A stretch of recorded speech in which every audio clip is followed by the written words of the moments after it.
देवघरा आला भक्ती सन्माने पूजिला पाहुणेर पंगती संत द्विजवृंद शोभती पुढे आरंभोनी कथा बुक्का माळा गंधाक्षता पाहुणेर पंगती संत द्विजवृंदे शोभती निळामणी ब्रह्मानंदे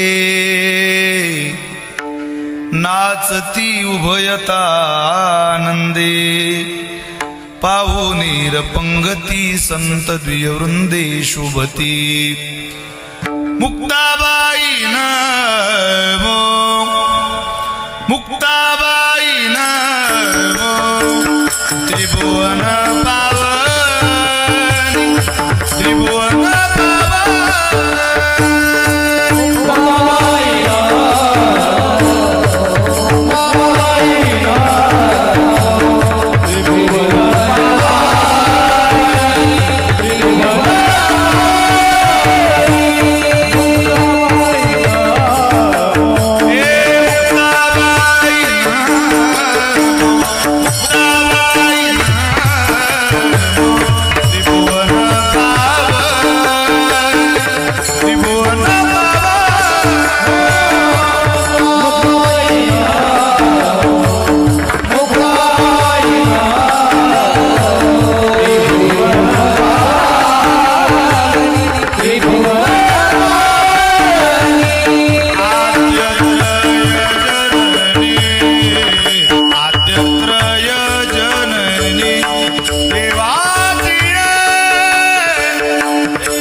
विदाय भक्तिं विलोकितोयेन समाधिराज वैराग्यवन्तं सुविचारयुक्तं नमामि जोगं शिरसा गुरुन्तं महिं न पारन्ति परमविदुषो यद्य सदृशी स्तुतिर्ब्रह्मादीनामपि तदवसन्नास्त्वयि गिरः अथा वाच सर्वस्वमति परिणामावधि गृह्णन् ममापेश स्तोत्रे हरनिरपवादपरिकरः जिथे ज्ञान विज्ञान संजीव होते जिथे योग विद्येस सामर्थ्य येते जिथे मानवाला मिळे मोक्षगाथा तुझ्या पायरीशी सदा नम्र माथा नवी फूल अश्वत्थ वृक्षास आले जिथे गीत ओवी सवे वेद झाले तुझ्या शब्द शब्दात सायुज्यनाथा तुझ्या पायरीशी सदा नम्र माथा तुझ्या मंदिरी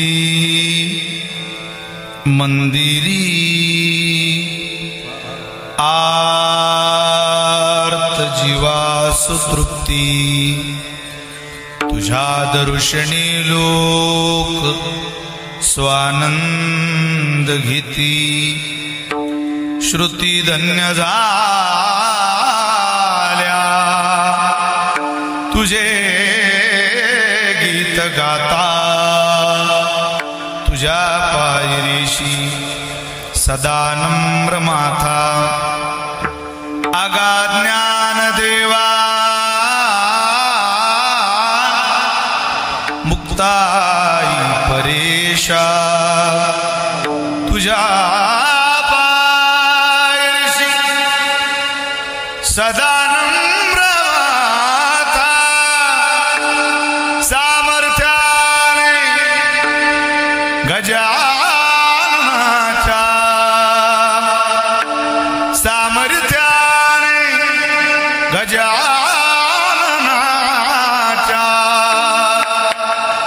संकट जाई माघारा गण गण गणाते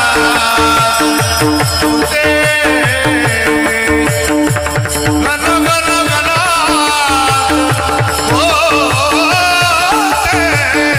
गण गण गणात होते गण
देवघराला भक्ती सन्माने पूजिला पाहुणेर पंगती संत द्विजवृंद शोभती सेवेकरिता निवडलेला अभंग थोडा आवाज मोकळा द्या. संत श्रेष्ठ बेस द्या ना जास्त कडे समोरचा फीडबॅक द्या.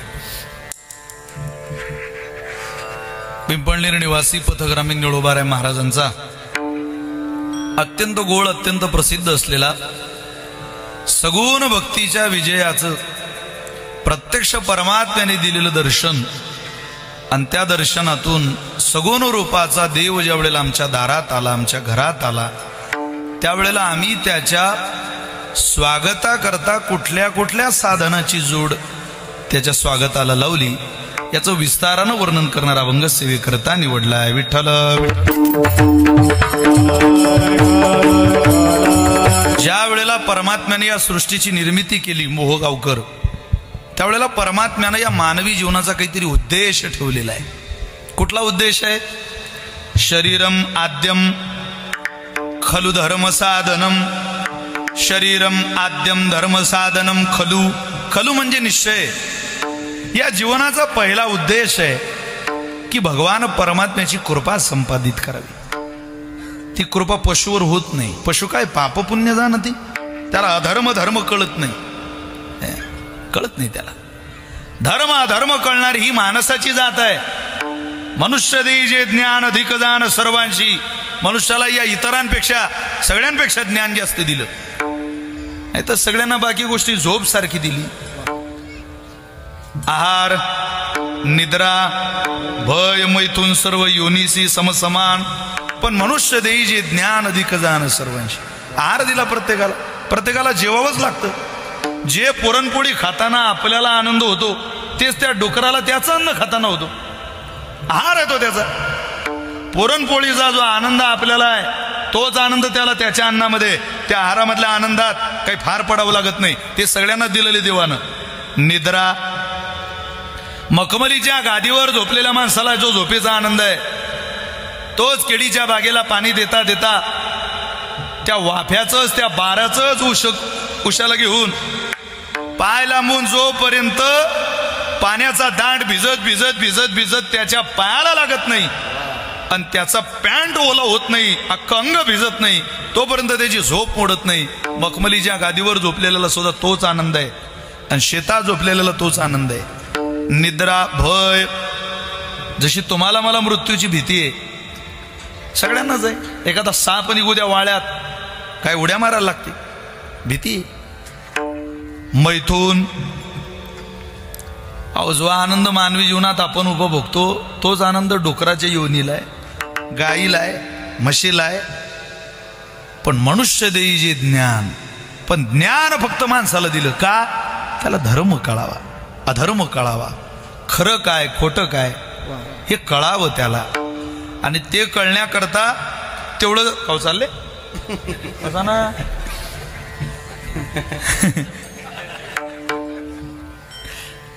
तेल वाटला काहीच माहीत सांगून राहिला. आईकडे गेले बरं का ते झोप आली. तशी वेळ फ्रेश वेळ आहे 7 ते 9ची. या वेळेत कीर्तन लोकांना आवकायला आवडतं, कीर्तन करायची ती सोयीची आवडीची वेळ आहे की नाही. ते हल्ली पोरं कीर्तनात बसायला तयार होत नाही. ब्रिलियंट पिढी आहे ना, एकदम तुफान तयारीची पोरं आहे. आता तुम्ही जिल्हा परिषद शाळा डिजिटल केली, डिजिटल करण्याची गरज होती कारण पोरं डिजिटल आहे ना. आपली पोरं ऐकू शकत. मी शिक्षकी पेशातला माणूस आहे. हो, आमच्या शाळेला एकदा आग लागली, शाळा जळत होती आमची. आणि शाळा जळता जळता एक पोरं ग्राउंडवर नाचत होतं. त्याला म्हटलं मूर्खा, सगळे पोरं शाळा विजून राहिली तू कोण नाचून राहिला रे? तो म्हणे या आगीचा अंदाज पाहून मला असं वाटते 7-8 दिवस तरी शाळेला सुट्टी द्यावी लागणार आहे तुम्हाला. तसंच झालं. 7-8 दिवस आमची शाळा बंद. 10 दिवसांनी शाळा सुरू झाली.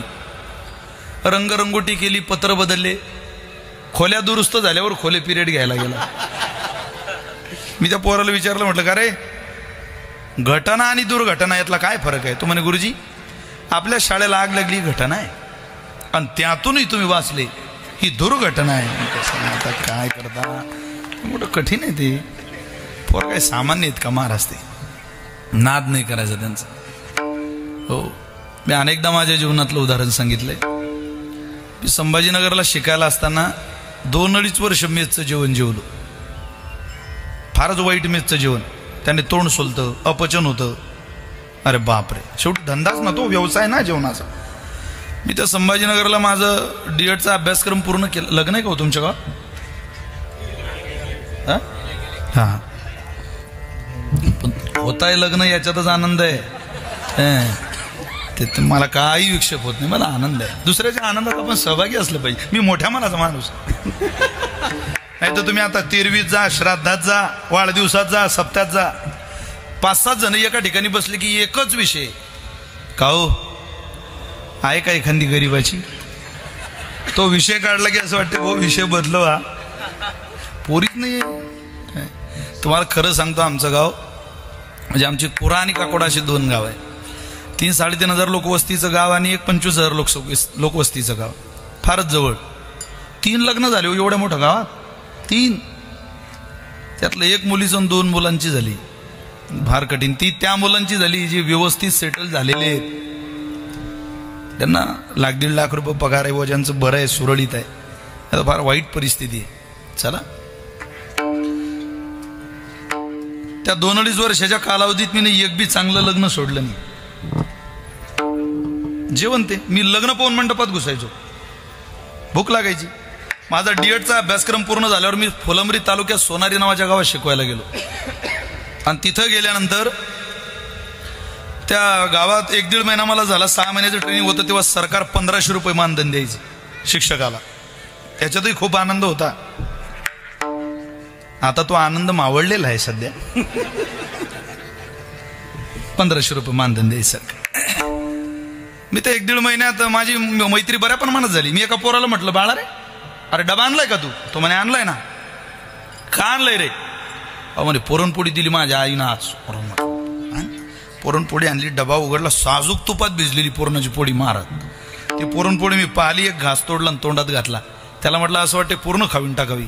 तो म्हणे खा ना तुम्ही. अरे म्हटलं मी तर खाईल, पण तुला जर कोणी घरी विचारलं डबा कोणी खाल्ला, तो म्हणे तुम्ही खा, मी सांगेल कुत्र्याने खाल्ला.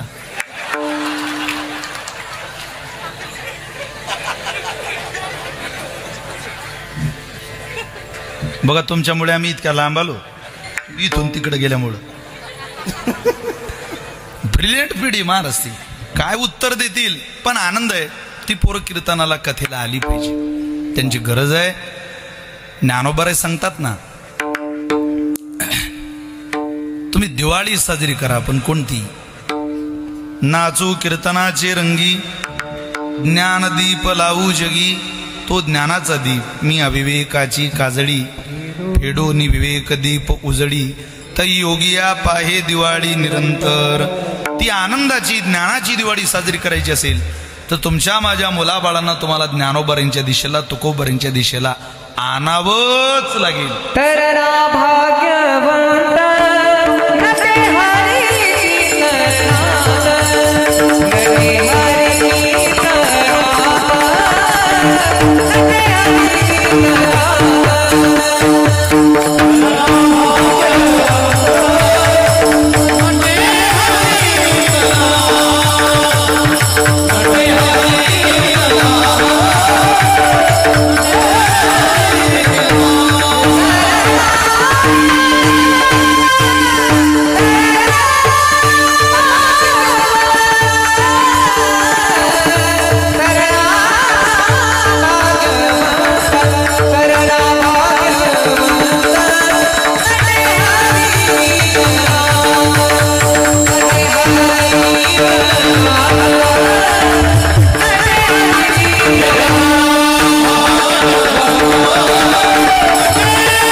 त्यांची गरज आहे आज.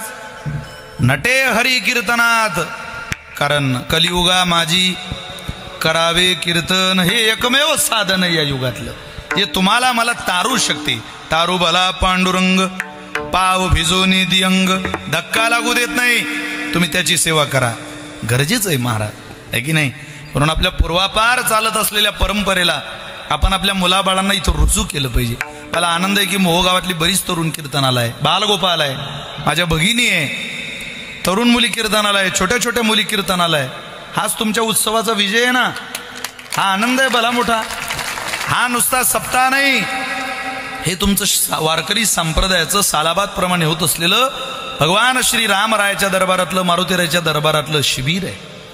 आणि या शिबिरातून संस्कार मुलांना मिळण्याचं एकमेव ठिकाण आपण तयार केलेलं आहे.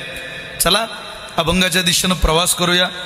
जो अभंग सेवेकरता निवडलेला आहे त्या अभंगाच्या द्वारा आपण ती भूमिका लक्षात घेतली पाहिजे.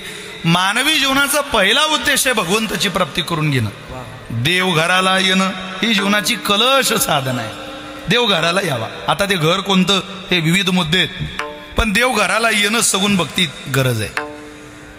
देवाची 2 रूपं आपण कायम पूजन करतो. एक निर्गुणातलं जे आपण व्यापक मानलं, अणु अणुमध्ये, रेणू रेणूमध्ये, विठ्ठल जडी स्थळी भरला, रिता ठाव नाही उरला, आजम्या दृष्टीने पाहिला, कुठे नाही सर्वांच्या हृदय देशी, सर्व घटी राम देहा देका, सूर्यप्रकाश का सहस्ररश्मी.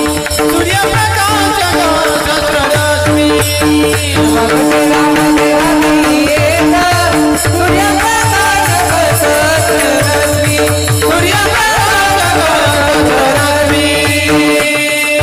नाही हो, भगवान नाही अशी या विश्वात एक जागा नाही. कोणीतरी आहेच ना. कर्तुम अकर्तुम अन्यथा कर्तुम शक्ती. या विश्वामध्ये सांभाळणारा कोणीतरी जगन्नियंता आहे. समाज मानत नाही त्याला, आपण काय करणार. लोक मानत नाही. अहो शिकलेली माणसं सुद्धा देव मानायला तयार नाही. ते घरात आणायचा काय विचार करतील. तुम्हाला जर एखादा देव न मानणारा माणूस भेटला तर तुम्ही विशाल महाराज खोलींची आठवण करा आणि मी सांगतोय तेवढं उदाहरण त्याला करायला लावा. उभ्या आयुष्यात त्यानं जर देव नाही असं म्हटलं तर सोडून देऊ आम्ही आमच्या संतांची प्रमाण म्हणणं, अभंग म्हणणं. नास्तिक समाज झाला सद्यस्थितीला. काय म्हणायचं त्याला. तो म्हटलं देव नाही. का रे बाबा, हे सगळं आपण करतो, देव नाही. नाही, तू एक टोपलं भरून आण पाण्याचं.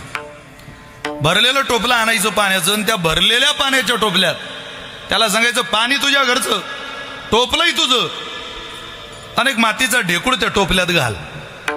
आणि तो जवळजवळ 5-6 तास त्या टोपल्यात राहू दे, त्या पाण्यात राहू दे. त्या पाण्यात असलेला ढेकूळ 5-6 तासानं जसं तसं संध्याकाळी बाहेर काढायचं. जमेल का हो? नाही जमणार. का? पाण्याचा स्वभाव आहे मातीला विरघळवणं. अहो एवढ्याशा पाण्यात एवढासा ढेकूळ 4-5 तास राहू शकत नाही. आता चला, पृथ्वीच्या सभोवताली पाणी किती हो? 71%. आपण भूगोल शिकलो, तो सगळा भूगोल श्रीमद भागवतातला आहे. 71% पाणी आणि 29% चेंडू आहे फक्त हा पृथ्वीचा. जिथं तुम्ही मी राहतो, खातो, पितो, बसतो. 29%. कशात टाकला देवानं? पाण्यात. पृथ्वीची स्थापना जलाशयात आहे. गामा विश्वच भूतानी धारयामी हमोजसा पुष्णामी चौषधी सर्वा सोमो भूतवा रसात्मका. ही रसा तळाला गेलेली पृथ्वी देवानं दातावर धरली. वरा रूप घेऊन आई थोर पवाडा केला.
पृथ्वीची स्थापना पाण्यात केली. ऐका, 10 अवताराचं वर्णन करणारा भंग येतो. दातात धरली स्थापना केली. कुठं टाकला चेंडू? थोडस बोला. कशात? पाण्यात. आता साधं गणित आहे. एवढ्याशा टोपल्यात एवढंसं ढेकूळ राहत नाही. समुद्राजवळ जा, ज्या समुद्राला कुठं अडखण नाही, बंधन नाही, धरण नाही, हजारो किलोमीटर वरून आलेली लाट किनाऱ्यावर येऊन शांत होती हो. कधी मातीला विरघळवत नाही, कधी तुमची माझी घरं पाडत नाही. माझी खूप दिवसाची इच्छा होती मासेमारीच्या नावी समुद्रात बसायचं. तिची तसं जहाजात बसलो ना, म्हटलं बसायचंच एकदा. मग आता मी कोकणात गेलो होतो रामनवमीला, 2 दिवस होतो दापोलीला. म्हटलं बसू. अरबी समुद्र तिथं सुवर्णदुर्ग नावाचा किल्ला आहे. छत्रपती शिवाजी महाराजांनी मोगलांकडून घेतलेला.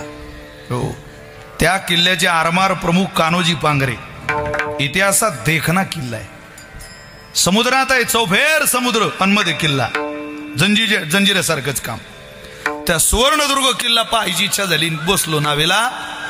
समुद्राची ताकद महाराज त्या मासेमारीच्या नावीत बसल्याशिवाय कळत नाही. पाहायला बरं वाटतं, पण आत नुसता माणूस बसला की हनुमान चालीसा आणि राम रामच म्हणतो, दुसरं काय म्हणत नाही. मी म्हणू गुखून बसलो आपण याच्यात. ते म्हणत महाराज काहीच नाही, ते एकदम रिलॅक्स बसलेले, मी धरून बसलेलो नावीला. तिथं सगळं होतं, जॉकेट बिकेट, पण ते पाणी. तेव्हा ही ओवी आठवायची ज्ञानोबांची. मिरगालो असे भूतडी समुद्रे ही महाजडी. नुसती जडे म्हटलं नाही ज्ञानोबांनी, महाजडी ही पासूची डिपोडी विरेची ना. काय समुद्राचं वर्णन केलं ज्ञानोबांनी. माऊलींची ज्ञानेश्वरी असा असा एक एक शब्द खडान खडा खडान खडा सोन्यात गुंफवून ठेवावं महाराज. इतकं मौल्यवान रत्न ज्ञानोबांची ज्ञानेश्वरी शब्द. काय महाजळ ज्ञानोबारे म्हटले. पण इतकं मोठं जल सुद्धा माझ्या देवाचं ऐकतं.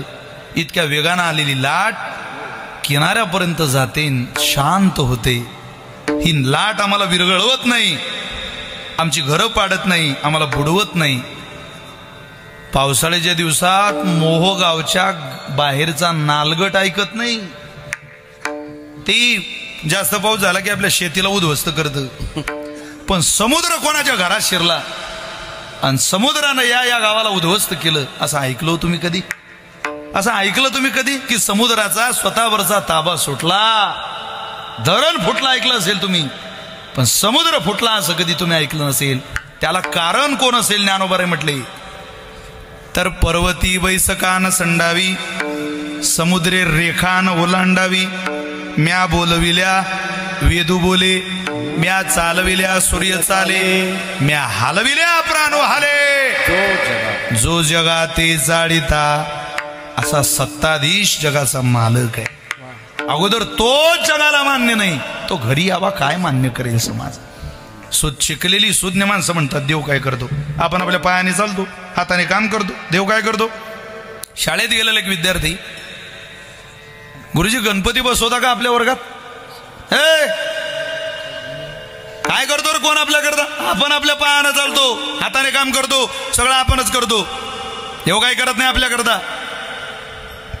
9:15 झालेली, 9:15 9:30 पर्यंत थांबायचंय, ठीक आहे ना? काय अडचण नाही ना तुम्हाला? देव काय करतो रे? आपणच करतो सगळं. वाईट वाटलं त्याला. वारकऱ्याचं पोरग होतं, मानवले नाही त्याला ते शब्द. तो घरी आला, दुसऱ्या दिवशी शाळेत लवकर गेला, उन्नती ते, आणि जाऊन त्या पोरानं सुंदर गणपती बाप्पाचं चित्र फळ्यावर काढलं. हाताला कला होती त्याच्या. ते चित्र काढलं, पण गुरुजी वर्गात यायच्या अगोदर काढलं. गुरुजी वर्गात आले, त्यांनी ते चित्र पाहिलं. वा, कोणी काढलं रे चित्र? तू काढलं का रे? मी नाही काढलं. तू रे? मी नाही. रामा तू? नाही. तू? अरे मग कोणी काढलंय? त्यानं काढलं होतं. तो म्हणे असं चालत आहे आपोआप. आपोआप मूर्खायच कर तू. असं आपोआप लेका चित्र कुठं निघत असतं का? अरे चित्र काढणारा कोणीतरी लागतो, त्याशिवाय चित्र निघत नाही. गुरुजी या छोट्याशा मोहोगावातल्या जिल्हा परिषदेच्या शाळेच्या छोट्याशा फळ्यावरचं चित्र काढायला जर कोणी लागत असेल गुरुजी, तर पहा हे विश्व, या विश्वातला हा आशिया खंड, या आशिया खंडातला हा भारत नावाचा देश, भारतातलं हे राज्य, महाराष्ट्र ही संतांची भूमी, या संतांच्या भूमीतला हा पवित्र नाशिक जिल्हा, या नाशिक जिल्ह्यातला हा छोटासा तालुका, या छोट्याशा तालुक्यातलं हे छोटंसं गाव, आणि छोट्याशा गावातली आमची सगळ्यांच्या लाडकी आवडीची, सगळ्यांच्या लोकवर्गणीतून आमच्या कष्टातून उभं राहिलेली आमची ही जिल्हा परिषदेची शाळा. गुरुजी या छोट्याशा जिल्हा परिषद शाळेच्या फळ्यावरचं चित्र काढायला कोणीतरी लागतं गुरुजी. तर ज्यानं या विश्वाचं चित्र काढलं तो नसेल का हो गुरुजी? असं काय बोलता तुम्ही? तुम्ही शिकलेले राजे हो. तुमचा पुस्तकी ज्ञानाचा किडा इतका वळवळ करू देऊ नका. पुस्तकी ज्ञान खूप वाढलं. जुनी माणसं प्राण्यात देव पाहायचे गुरुजी. आता तुम्हाला माणसात देव दिसत नाही. देव ओळखा, त्याला घरी आणा कधीतरी. मी प्रस्तावना थोडीशी वाढवतोय, तुम्हाला कळेल. खरंच जुनी माणसं चांगली होती महाराज आपल्यापेक्षा. ते उपकारही करायची आणि देवालाही मानायची. कशात देवाला मानायची? मी सकाळी बोललो, इतका सुज्ञ समाज होता. ही टोपीवाली लोक जितकी भावनिक आहे, जितकी यांच्या अंतःकरणात दया आहे, या म्हाताऱ्या महिलांच्या अंतःकरणात जितकी दया आहे, तितके दयाळू आपण राहिलेलो नाही. तो या कालाचा प्रभाव आहे आपल्यावर. दया नाही आपल्या अंतःकरणात. हनुमानरायाच्या मारुतीरायाच्या मंदिरात पूर्वी माणसं ज्वारी तयार झाली की 2-4 वाकड्या दांडाची कणसं त्या मंदिरात आणून खोसायची, असायची की नाही? कशा करता? काय त्या वाकड्या दांड्याच्या कणसाच्या आमच्या बापाला काम नव्हतं, पण आमच्या आजोबाला कळायचं हात पुरत नव्हता तरी उभं राहायला काहीतरी घेऊन आमचा आजा ते वाकड्या दांड्याचे कंस तिथं अडकून द्यायचा. पण उन्हाळा चालू झाला की त्या कंसांची किंमत करायची. ज्या वेळेला पक्षी थकून जायचे, वनवन भटकायचे पाणी मिळवायला, त्यांना अन्न मिळत नव्हतं, त्यावेळेला प्रत्येक मारुतीरायाच्या मंदिरात, पांडुरंगाच्या मंदिरात त्या पक्ष्यांनी किलबिलाट करावा. एक एक दाना आमच्या आजोबांनी टांगलेल्या त्या वाकड्या दांडाच्या कंसांमधला खायचा. ज्या वेळेला त्या पाखराच्या चोचीत तो ज्वारीचा दाना जायचा त्यावेळेला आमच्या आजोबाला पांडुरंगाच्या पोटात ज्वारी गेली इतकं समाधान वाटायचं. इतका आमचा आजोबा दयाळू होता, इतकं प्रेम होतं त्याच्या अंतःकरणात. आता काय सांगावं तुम्हाला, इथं किड्या मुंग्यासारखी माणसं मरता हो, कोणी पाहत नाही. नाशिक सिन्नर रस्ता पहा तुम्ही, एखाद्याचा अपघात होत्या लोक उभं राहत नाही, राजू थांबत नाही माणसं. तो म्हणता चल रे पुढं, अरे रक्त सांडलेलं दिसतंय, बहुतेक मेला असेल, आपल्याला काय आपलं काम महत्वाचं आहे. किड्या मुंग्यासारखी माणसं मरतात, कोणी पाहत नाही त्यांच्याकडं. जा 20 वर्ष अगोदर, जा आपल्या आजीकडे. माणसाची किंमत किड्या मुंग्यासारखी झाली, पण किडेची किंमत आमच्या बापाकडे काय होती माहितीये? मृग नक्षत्र चालू झाल्यावर जर मृगाचा किडा घरात दिसला तर आमची माय देवघरात जाऊन कुंकाचा करवंडा हातात घेऊन यायची आणि हळदी कुंकू किड्याला व्हायची. तर माणसाची किंमत किड्यासारखे करणारे तुम्ही मी, आणि किड्यामध्ये सुद्धा पांडुरंग पाहणारी आमची आजी आणि आमचा आजोबा होता. ते तुम्हाला विसरता कामा नये, नाही विसरू शकत तुम्ही. ही अवस्था आहे. सोपात ज्वारी पाखळणाऱ्या बाईनं थवा पर बसलेला पाहला, पक्ष्यांचा झोत पाहला तर मुठभर दाणे फेकून द्यायचो. त्या मुठभर दाण्यांची कदर नाही तिला. पण तिच्या समोर ती पाखरं ज्या वेळेला दाणे उचलायची त्यावेळेला त्याला, त्या माऊलीला समाधान. स्वतःच्या लेकराला जीव घालताना जितका आनंद व्हायचा त्यावेळेला शेतातले दाणे पाखरांपुढे फेकताना व्हायचा. तुम्ही एखाद्या गरीबाच्या दारात मोटरसायकल लावा रस्त्यानं, तुमचं पोरग रडू द्या, तानं रडू द्या. 5 स्टार हॉटेलला थांबले तर तुम्हाला दूध 100 रुपयाला मिळेल पोराला पाजायचे म्हणून. पण तुम्ही शेतकऱ्याच्या दारात थांबा, गरीबाच्या दारात थांबा आणि त्याला म्हणा लेकरू जरा रडतंय.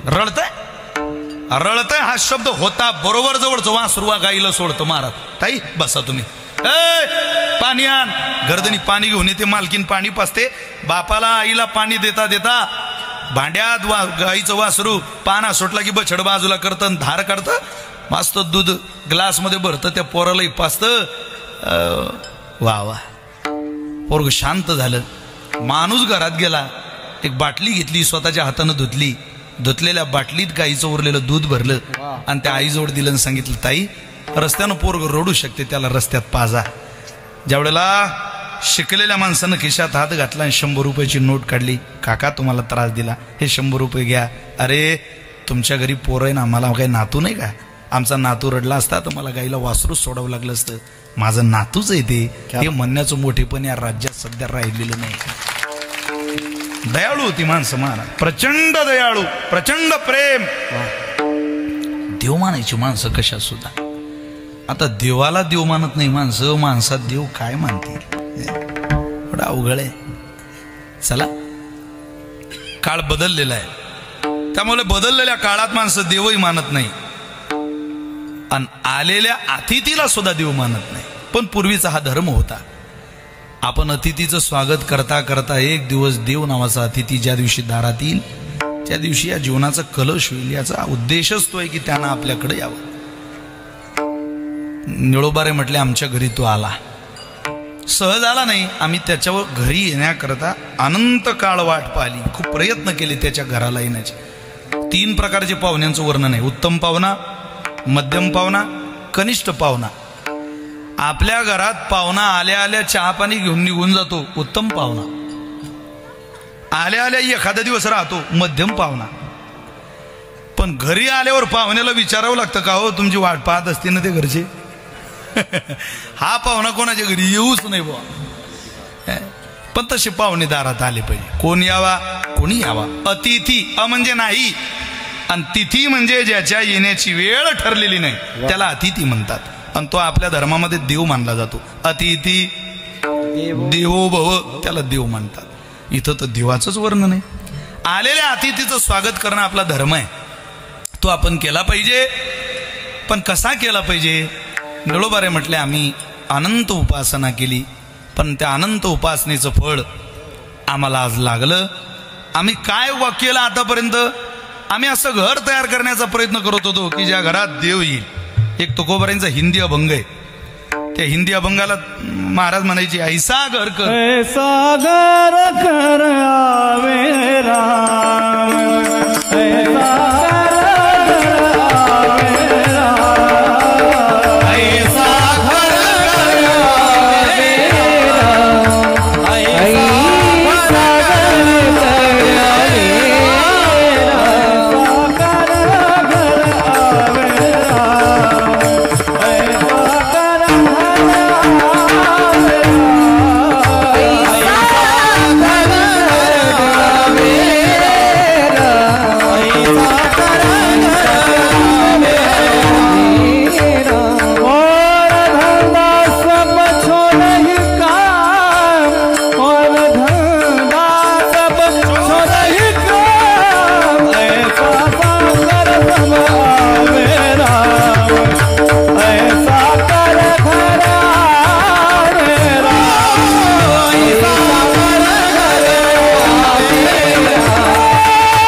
ऐसा जीवनात एखादं तरी काम करावं. देव घरात आला पाहिजे. ज्ञानोबरासारखा परमात्म्यासारखा पाहुणा दारात आल्यावर जावं याला तर आनंद तुमचा मावत नाही ना, अंतःकरणात नाही मावत. अहो एखादे कीर्तनकार दारात आले तर किती आनंद होता. आम्हाला म्हाताऱ्या महिला कधी कधी ओवाळायला येतात, बिचाऱ्यांना इतका आनंद. एका आजीनं तर माझ्या कपाळाला साखर लावली, माझ्या तोंडात तांदूळ घातले. आनंद होता तिचा. करू काय? तिच्या आनंदात मी सहभागी झालो. मी नाही खाल्ले ते तांदूळ. आनंद आहे ना तो. अहो सामान्य कीर्तनकार वारकरी पोशाखातला एक व्यक्ती तुमच्या दारात आला, माझ्या माऊल्या मला ओवाळायला आल्या, तिथं ओवाळायला आल्या, फटाके फोडले गेले. कीर्तनकाराचं इतकं स्वागत करू शकता? देव ज्याच्या घरात येतोय त्याची अवस्था शोधा. आज खरी दिवाळी आहे मोहगाव मध्ये, देव घराला. पण देव घरामध्ये येत असताना सगुण रूपातला परमात्मा ज्यावेळेला देव घरात येतो त्यावेळेला तो एकटा येत नाही, त्याचं वैभव घेऊन येतो. ऐका यशस्वी ज्ञान वैराग्य ऐश्वर हे सहाही हे सगळं घेऊन येतो गावात. देव एकटा येत नाही. देव यश घेऊन येतो, देव कीर्ती घेऊन येतो, बल घेऊन येतो, औदार्य घेऊन येतो. परमात्म्याचे जेवढे कार्य आहे तेवढे घेऊन येतो. एकदा सगुण रूपातला परमात्मा आला की परिणाम निर्गुण होते सगुण आले. निर्गुण होते सगुण आले. निर्गुण होते सगुण आले. निर्गुण होते सगुण आले. त्रिभुवन उद्धरिले बाई, त्रिभुवन उद्धरिले बाई, ब्रह्म कसे वेडावले गे बाई, ब्रह्म कसे वेडावले गे बाई, ब्रह्म कसे वेडावले. त्रिभुवन उद्धरिले बाई,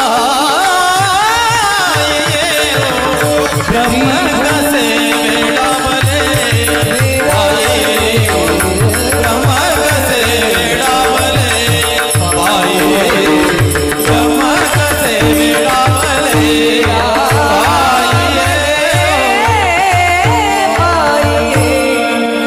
आज ब्रह्म वेडावलं. का वेडावलं? ते कशानं वेड झालं? ते निर्गुण उपासनेत केलेलं वेड झालं नाही. आज ते सगुणात वेड झालं. निर्गुण होते सगुण आले. ब्रह्म कसे वेडावले? वेड झालं ते.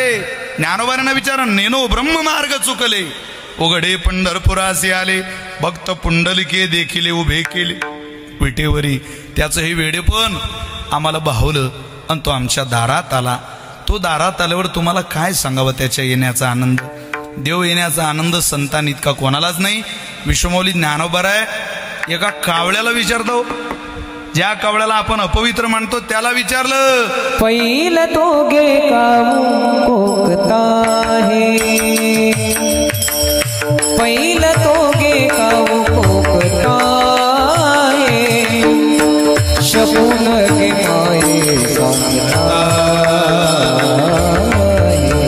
शकून गे माये सांगता शकून गे माये सांगता शकून गे माये सांगता शकून गे माये सांगता कही माताची हुंडी उड उड रे काऊ तुझे सोन्याने मडवीन पाऊ उड उड रे काऊ तुझे सोन्याने मडवीन पाऊ पाहुणे पंढरीला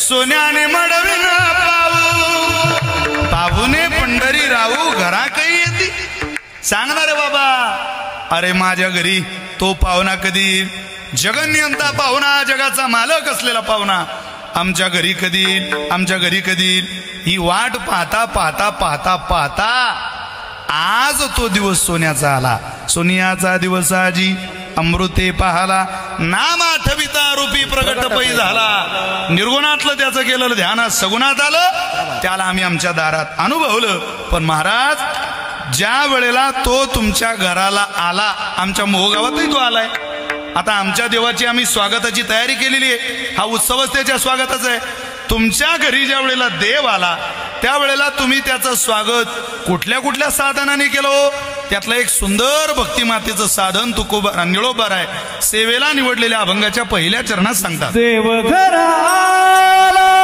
देवघराला देवघराला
तारीख घेताना काही पूर्ण अभंग सुटला पाहिजे असं ठरलं थोडीच आहे.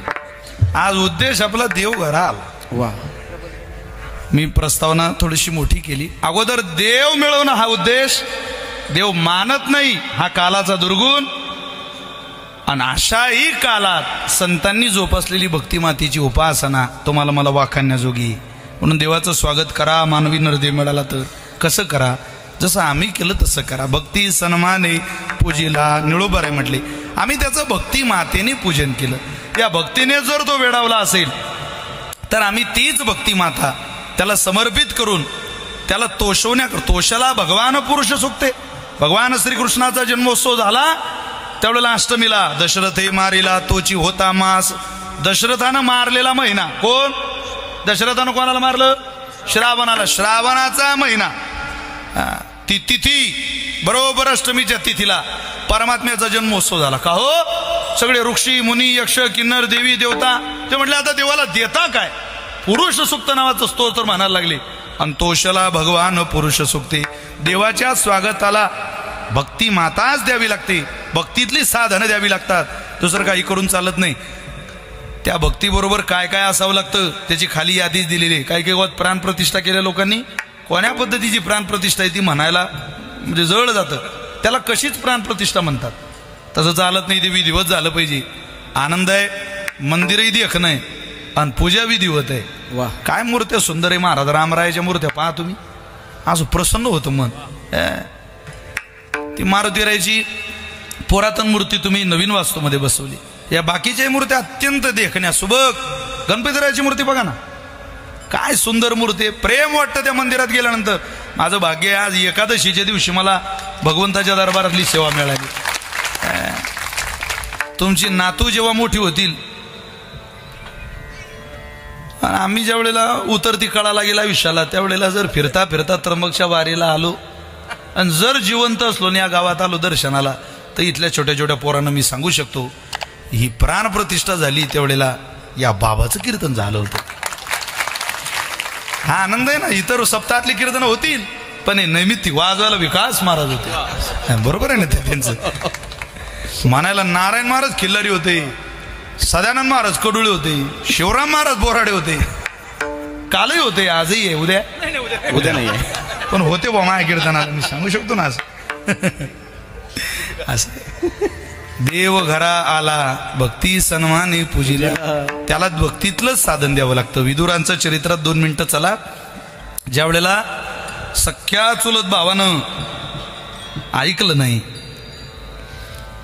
धृतराष्ट्रानं सांगून सुद्धा धृतराष्ट्राला सांगून सुद्धा विदुर नीतीचं काहीही सन्मानजनक वागणूक त्या धृतराष्ट्रानं विदुराला दिली नाही. त्यावेळेला विदुरानं ठरवलं आता पुत्र प्रेमानं मोहानं हा आंधळा झालेला आहे. चला आपण आता निघालो पाहिजे. सोडलं सगळं. दुर्योधन की छोळ मिठाई साग विदुर गर खावी. सोडलं सगळं. गंगा मातेच्या किनाऱ्यावर आले विदुरजी. देव जाणार होता त्या घरात. गंगा मातेच्या किनाऱ्यावर छोटीशी झोपडी बांधली. सगळी व्यवस्था त्या झोपडीत. माहिती पडलं जगन्यंता परमात्मा शिष्टाईसाठी दुर्योधनाकडे जाणार आहे. असा आनंद झाला विदुराला. पत्नीला मालक येणार विश्वाचा मालक. सहज म्हटलं विदुर काकांना काकी आपल्या घरी येतील का हो? अगं देव आहे तो. आपण आता मंत्री नाही. विश्वात एकच मंत्री असा झाला ज्यानं सत्याकरता तत्वाकरता नीतिमत्तेकरता पदावर लात मारली. या जगात अनेक मंत्री झाले ज्यांनी पदाकरता सत्यावर लात मारली, पदाकरता नीतिमत्तेवर लात मारली, पदाकरता चारित्र्यावर लात मारली. पण नीतिमत्तेकरता न्यायाकरता सत्याकरता पद सोडणारा एकच मंत्री या विश्वातला त्याचं नाव आहे भक्तराज विदुर. मंत्रिपदाचा त्याग. अरे तिच्या अनिती असेल तिथं मी मंत्रिपद घेणार नाही. जिथं अधर्म असेल तिथं मी मंत्रिपद घेणार नाही. ज्या मंत्रिपदाची सगळी हात रक्तानं भरलेली गोरगरिबांची टाकसांड आहे. कोणाचं पाणी चोर, कोणाची जमीन चोर, कोणाचं गायरान चोर, कोणाचा अमुक चोर. अरे काय काय चोरता? काही लिमिट राहिलं नाही ते चोरीला. सोडलं मंत्रिपद. आग लाव तुझ्या मंत्र्याला मंत्रिपदाला. दुर्योधना मी गंगेच्या किनाऱ्यावर राहील पण स्वाभिमानी जीवन जगेल. अनितीचं अन्न पंचपक्वान्नाचं ताट असलेलं सोडून द्यावं माणसाने. त्याच्यापेक्षा गरीबाच्या घरचे कष्टानं कमवलेले 2-4 भाताची शीतका आपली नीतिमत्ता ते भाताची शीत बिघडू देणार नाही. काही माणसं अनितीनं मिळवलेल्या द्रव्यात, अहो लग्नाला जाता माणसं करोडपतीच्या घरी, का पैशावाला आहे म्हणून. अरे पण कोण्या पैशातलं लग्न आहे ते? द्रव्य पहा ना. कोणाचे घरचं अन्न माणसाने खाऊ नये, कोणाचे नाही. सज्जना संगती करावा उपवास, दुर्जनाचा गोड घास खाऊ नये. अरे ज्यानं कर्ज काढून पोरीचं लग्न केलं त्याच्या घरी एखाद्या वेळेला जायची वेळेला तर जा. शेती करून कष्ट करून द्रव्य मिळवलं ज्यानं त्याच्या घरी जा. वाकून जावं लागलं तरी चालेल पण जा. तुम्ही गेल्यावर देवाला दारात एवढा आनंद होईल त्याला, तुम्हाला काय सांगावं आता. या अनितीनं द्रव्यातलं, अनितीनं मिळवलेल्या धनातलं काय द्रव्यानं आपलं पोट भरायचं हो, त्यानं आपलं कल्याण होणार नाही. देव येईल माझ्या घरी दुर्योधना, मी सोडतो तुझं मंत्रीपद. सोडलं गंगेच्या किनाऱ्यावर राहायला लागली. परमात्मा जाता जाता विदुर काकांना रस्त्यात भेटले, दोन गोष्टी केल्या. काकांना विचारलं कसं आहे तुमचं? आमचं बरं आहे. तेरे दीदार के लिए ये बंदा हैरान है, तेरे दीदार के लिए ये बंदा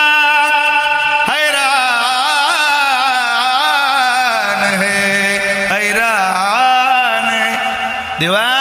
वेडा झालो गड्या तुझ्या भक्तीत, तुला द्यायचंय रे काहीतरी, पण काय करू, तुझ्या लायकीचं घर नाही देवा माझं. अरे दुर्योधनाच्या नगरीत तू यावा अशी इच्छा होती. मंत्री पदात विभूषित असलेला शिकलेला विद्वान विदुर तू पाहावा, आणि या विदुराची नीती तू एकदा ऐकावी असं वाटत होतं. झालं नाही देवा. माझे विचार इतके छान आहे देवा तुझ्या चरणाच्या आशीर्वादानं, की माझी विदुर नीती, त्या नीतीचं वर्णन तू करशील इतकी आवडेल. इतकी विदुर नीती सुंदर आहे. पण देवा या विदुराचं प्रारब्ध, या विदुराचं नशीब कमी पडलं रे. मंत्रीपदावर होतो तोपर्यंत तुला कधी तिथं आणता आलं नाही, पण मंत्रीपद सोडल्यानंतर हक्काचं घर आहे. गंगेच्या किनाऱ्यावरच्या झोपड्यांच्या ताट्यांनी बांधलेलं माझं घर. माझ्या बायकोने माझ्या वैयक्तिक उपासनेने पुनीत झालेलं, पवित्र झालेलं, गंगा मातेच्या जळाचा अभिषेक असलेलं, सडा सारवण रांगोळी असलेलं, तुझा अभिषेक असलेलं, याच रानातली या वनातली कोळी कोळी फुलं, कोळी कोळी फळं, तुला पूजेला अभिषेकाला असलेलं आमचं हे पर्णकुटीचं झोपडं, छोटासा महाल समजतो आम्ही. पण त्या झोपडीकडे पाहिलं की तू देव आहे देवा, जगन्यंता परमात्मा आहे, या विश्वाचा मालक आहे रे. मंत्रीपदावर होतो तेव्हा तिथं आणता आलं नाही, आणि स्वतःचं घर आहे पण तुझ्या लायकीच नाही. करू काय? इच्छा तर खूप आहे, मन खूप बोलतं, तू घरात आला पाहिजे, पण होणार नाही देवा. असू दे. मनातली जागा मनात ठेवली, मनातले शब्द मनात ठेवले, बोलले नाही, पण देव आहे ना तो मोहकर. न सांगता तुम्हा कळो येते अंतर, विश्वी विश्वंबर परिहार चिन्ह लगे. दुर्योधनाकडे गेले. खूप मोठा प्रसंग आहे, तिथं अपमान झाला देवाचा. भीष्माचार्य, द्रोणाचार्य, कृपाचार्य सगळे देवाला म्हणतात देवा थांबा, आता मी थांबणार नाही. उद्धवजी चल विदुरा घर जावे, आता सगळं सोड याचं. आणि विदुराच्या दारात आले. दरवाजा बंद आहे आणि आवाज देता, काका, ओ काका, काका. काका पूजेला बसलेले, भानावर नाही, समाधी अवस्थेत. पण काकी मात्र दार उघडायला आल्या. आणि जसा झोपडीचा तो झोपाटा उघडला, दार उघडलं, जगन्यंता परमात्मा पाहला, भानावर राहिली नाही. पाहुणे घरासी आज आले ऋषिकेशी, काय करू उपचार, काय करू उपचार. पाहुणे घरासी आज आले ऋषिकेशी, काय करू उपचार, काय करू उपचार. पाहुणे घरासी आज आले ऋषिकेशी, काय करू उपचार, काय करू उपचार. पाहुणे घरासी आज आले ऋषिकेशी, काय करू उपचार, करू उपचार, काय करू उपचार. उपमोळा की दर्शन, करू उपचार, उपमोळा की दर्शन.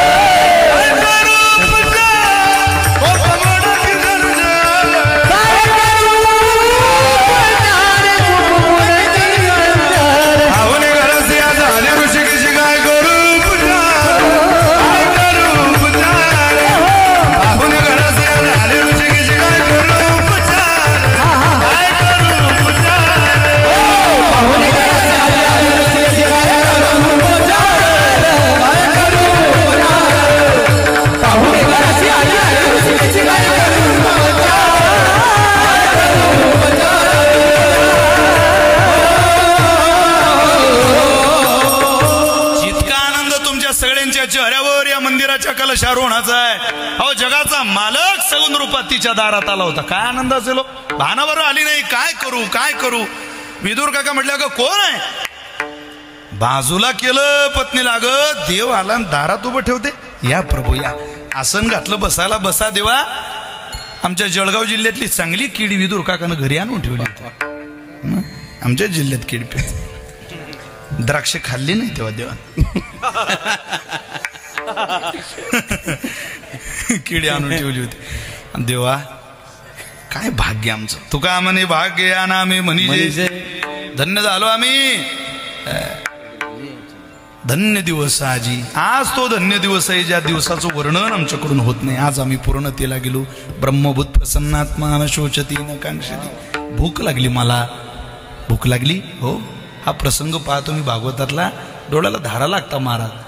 तुम्ही कोणत्याही परंपरेत जा, कोणत्याही जगाच्या पाठीवरच्या देशात जा, कोणत्याही राज्यात जा, इतक्या कोळ्या कोळ्या प्रेमाच्या कथा हा देश सोडून हा प्रांत सोडून तुम्हाला कुठं पाहायला ऐकायला मिळणार नाही. इथं आमदार झालेला माणूस मांडी घालत नाही राजो. एकदा आमदार उद्या माणूस मांडी घालत नाही. त्यानं मांडी घालायची वेळ आली तरी त्याच्यासोबतचे म्हणतात साहेबांना थोडा त्रास आहे. अरे बाप राहू दे भाऊ उभा. आता काय त्या त्रासापायी त्याचे गुडघे गेले. पण येणे त्याला खाली बसू दिलं नाही. सोबतच्यांनी बसायला आसन घातलं. काकूच त्या आसनावर जाऊन बसल्या. देव खाली बसायला लागली.